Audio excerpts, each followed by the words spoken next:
Desde sus inicios, el cristianismo ha definido a Cristo como la luz del mundo que irradia su energía pascual sobre todos los bautizados para iluminar sus ojos por la fe y sacarlos de las tinieblas hacia la luz.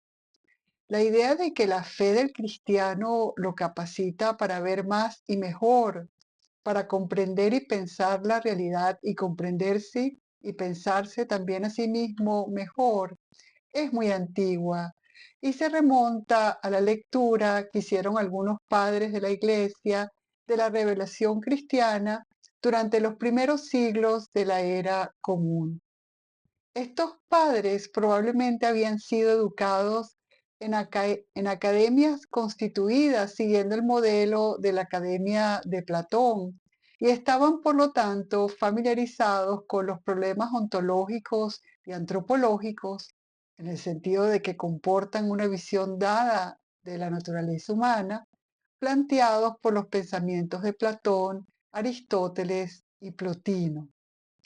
La idea de comparar lo que podemos ver o comprender nosotros con lo que puede ver y comprender un ser supremo es una comparación y un tema fundamental en algunas tradiciones ortodoxas del cristianismo, en particular las siríacas, por ejemplo, San Isaac de Nínive y el gran poeta San Efrén el sirio.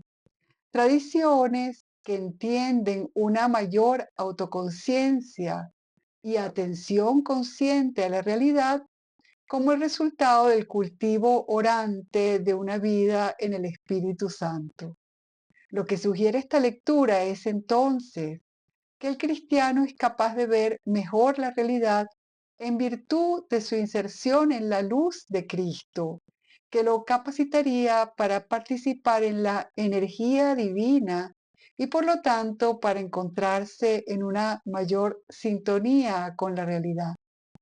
En sentido estricto, pudiéramos decir que en esta interpretación la fe abre los ojos del cristiano al ser de lo real y de todos los seres que lo componen, es decir, a la ontología de la realidad, tal y como ha sido creada y es continuamente querida por Dios.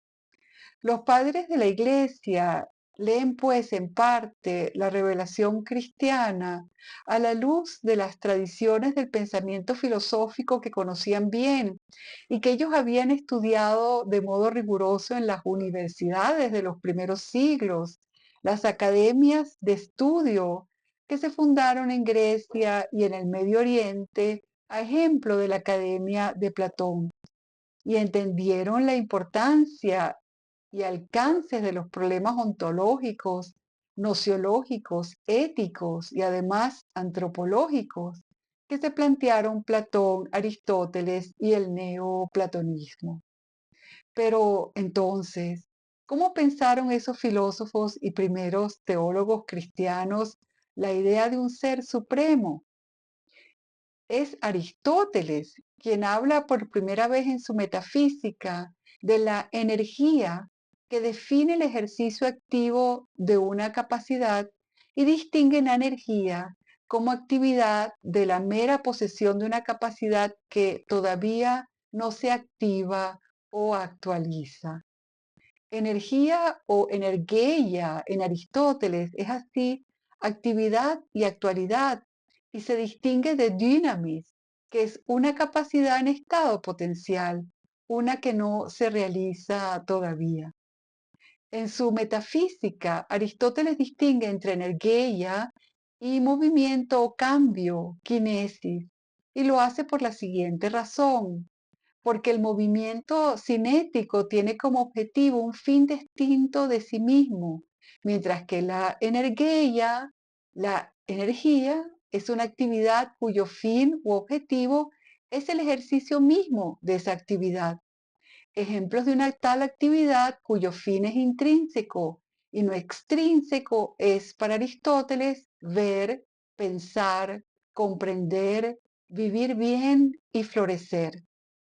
Estas son actividades cuyo fin es intrínseco, porque se realizan completamente cuando se actualizan y no requieren el paso del tiempo para su cumplimiento. Del mismo modo que el movimiento que construye una casa sí requeriría tiempo para que llegue a su fin.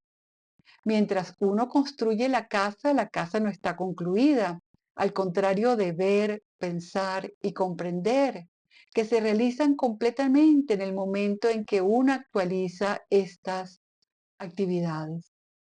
Aristóteles aplica esta idea de energía al motor inmóvil, al ser supremo. En el libro 12 de la Metafísica, Aristóteles define al motor inmóvil como un ente cuya esencia u usía es energía.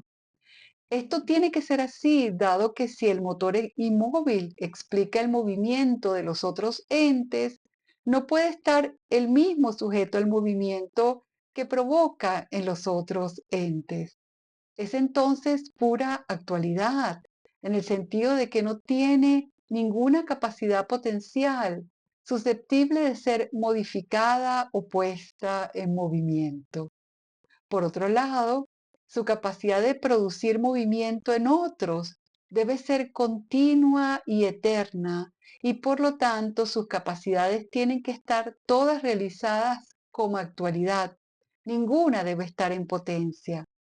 Esto significa además que todo lo que ha hecho ya lo ha hecho por toda la eternidad, de un solo golpe y de modo total o completo. Esto es lo que implica que es pura actualidad.